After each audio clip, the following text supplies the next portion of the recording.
வாழ்க வளமுடன். பேராசிரியர் டாக்டர் துரை லோகநாதனின் இன்றைய வாழ்வியல் சிந்தனையில் தலைப்பானது காலம் அறிந்து செய்திடுக. தொழுதூரில் யாவரும் தொழுதிடும்படியாக தன் புலமையால் எல்லாரையும் சிந்திக்கவும் மகிழவும் செய்து வருபவர்தான் பழைய பண்டித வித்வான் வெங்கட்ராமன் ஐயர். தமிழ் ஆசானாக இருந்து கல்லூரியின் வழியே ஓய்வு பெற்றவர்.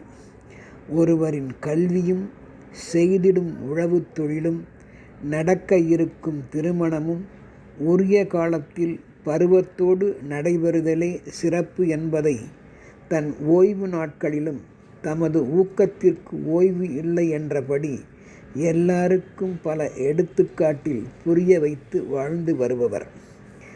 அவரை சுற்றி வாழும் சிலர் காலத்தினை அறிந்து செயல்படுவதே இல்லை என்பதை அவர்களின் தோற்றுப்போகும் செயல்கள் வழியும் அத்தகையோர் முயற்சியை கைவிட்டதை பார்த்த நிலையிலும் எதிர்கால வாழ்வு என்பது அவர்களுக்கு எப்படி அமையுமோ என்று சிந்தித்தவர் அவர்களுக்கெல்லாம் தானே ஒரு ஏணியாக மாறி அவர்களை வாழ்வில் உயரே ஏற்றிட தள்ளாடும் தற்போதைய வயதிலும் தொழுதூரில் தன் வீட்டிலேயே அதன் வழி தன் தனிமை வாழ்வை போக்கிடவும் வழி செய்து வள்ளுவக் கடவுள் கல்விக்கூடம் ஒன்றை ஏற்படுத்தி அறிவுப்பசி உள்ள யாவர்க்கும் இடம் பொருள் காலம் பற்றிய நுட்பமான பொருளை போதித்து வருபவர்தான் நமது வெங்கட்ராமன் ஐயர்.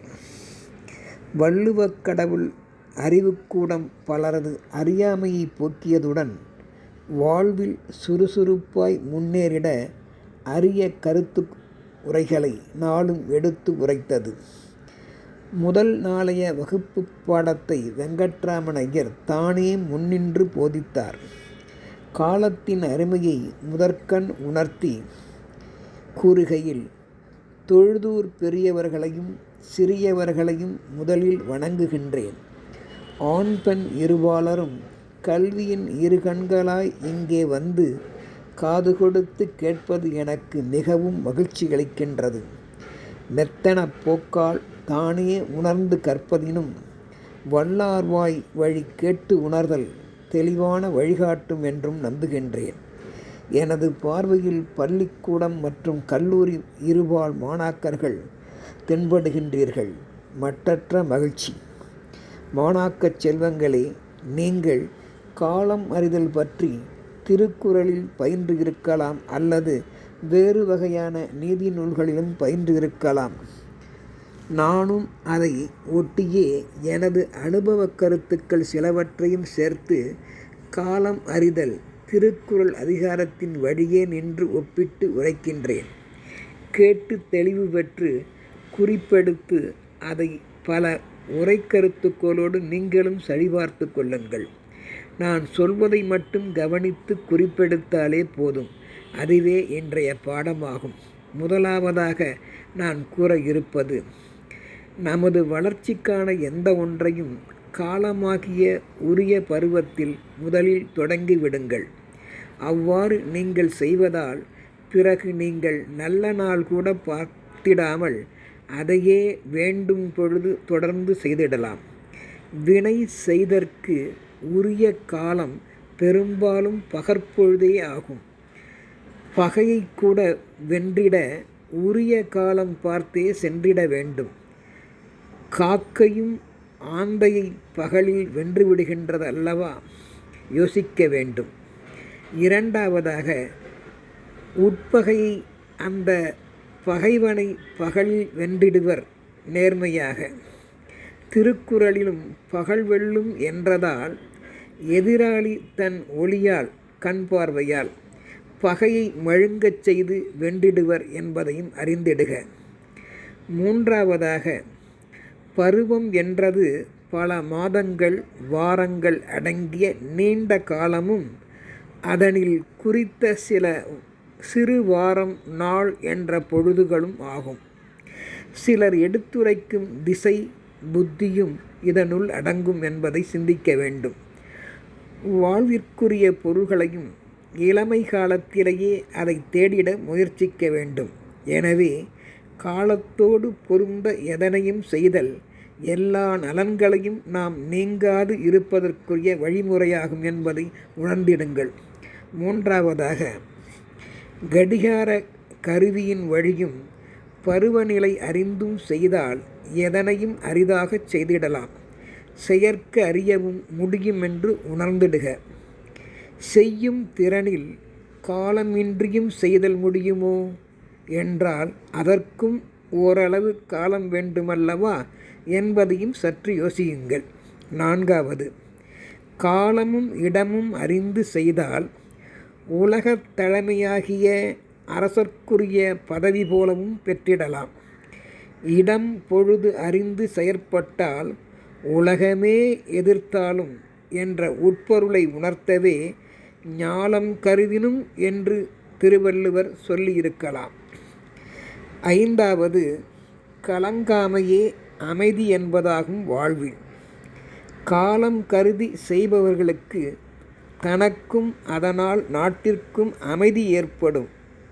விழிப்புடன் தளர்ச்சி இல்லாமல் நிற்றல் என்பதே அமைதியாம் கலங்காமை. தற்காலத்தில் முயல்வோர்க்கு எதுவும் முடியக்கூடியது முடியும் தக்க காலத்தில் சிந்தித்தால். ஆறாவது, விளையாட்டாக எதனையும் செய்து முடிப்பவனே காலம் அறிபவன். ஊக்கம் உடையவர்க்கே எதுவும் எளிதாகிவிடும். நாம் அடையும் சிறு தோல்வியிலும் மனம் உடைந்து போகாமல் ஊக்கம் கொண்டு ஐம்புலன்களையும் ஒரு வழி நிறுத்தினால் அது ஒடுக்கமாகும். அவ்வாறு நிறுத்தினால் எதனையும் விளையாட்டாக தகர்த்து எறிந்துவிடலாம். சண்டை செய்திடும் ஆடுகள் கூட சில நேரம் தருணம் சமயம் பார்த்து பின்வாங்கும். எனவே காலம் வரும் வரையில் காத்திருக்க வேண்டும் என்பது அதற்கே தெரிகிறதே. சற்று நாமும் யோசிக்க வேண்டாமா? அடுத்து ஏழாவது, செயலில் சில நேரம் முடியாது போனால் சிலருக்கு ஆத்திரமே கோபமே மிகும். சிலர் வெளி தோற்றத்தில் வேர்த்து போய் நிற்பர். சிலர் மனதளவில் உள்ளே வேர்த்து நிற்பர்.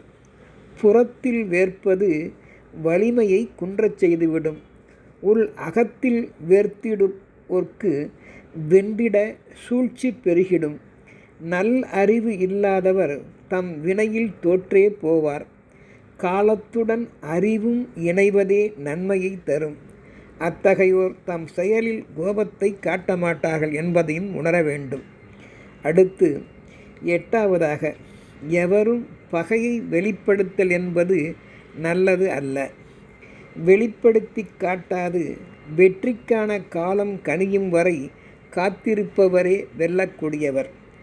அடிமை போல் நடித்தேனும் தக்க நேரத்தில் சிலர் வெல்வர்.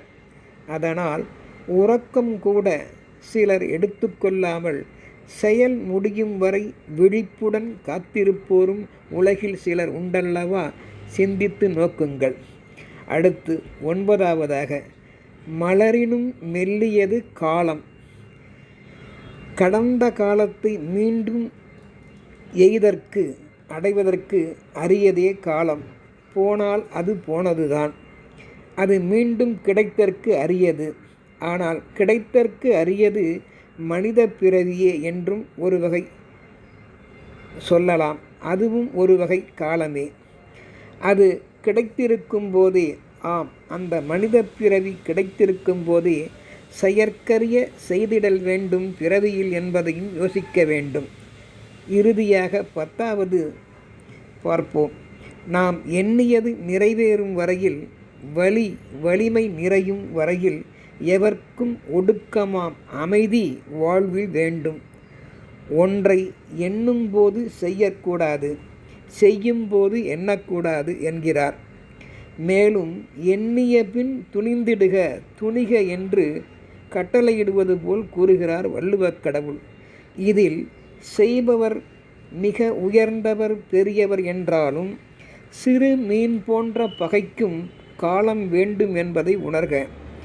செயலில் எவரும் தருணம் கருதி கொக்கு போல் அடங்கியும் விழித்தும் செயலாற்ற வேண்டும் என்பதே வள்ளுவக் கடவுள் காட்டும் வழியாகும். இத்துடன் இன்றைய கருத்துக்கள் நிறைவு ஆயிற்று. நீங்கள் யாவரும் காலம் அறிதல் அதிகார குறட்பாக்களை பொருள் தெளிவுடன் மனப்பாடம் செய்து பலருக்கும் விழிப்புணர்வு செய்யுங்கள் என்று அறிவித்தார் பெரியவர். எல்லாரும் உடன்பட்டு வணங்கி வெளியேறினர். நன்றியுடன். காலம் பொன் போன்றது என்பது உண்மைதானே? பருவத்தே பயிர் செய்வோம். நன்றி. இக்கதை நாயகர் பண்டிதர் வித்வான் வெங்கட்ராம ஐயரின் பயிற்றுவித்தலின் நோக்கமானது தாம் அடையும் இன்பத்தை எல்லாம் உலகமும் அடைந்திடச் செய்யும் உண்மையான கல்வியாகும் என்பதே. உலகம் முழுவதுடன் ஒன்றி வாழ வேண்டுமாயின் நூற்றுக்கணக்கான துறை அறிவையும் ஆயிரக்கணக்கான நூல் அறிவையும் பெற்றிட சாகும் காலம் வரை கற்றாலும் நமக்கு போதவே போதாது. எனவே பல நூல் கற்ற பெருமையை கற்றலில் கேட்டலே நன்று என்ற இவர் வழியை பின்பற்றுவோம். நன்றி.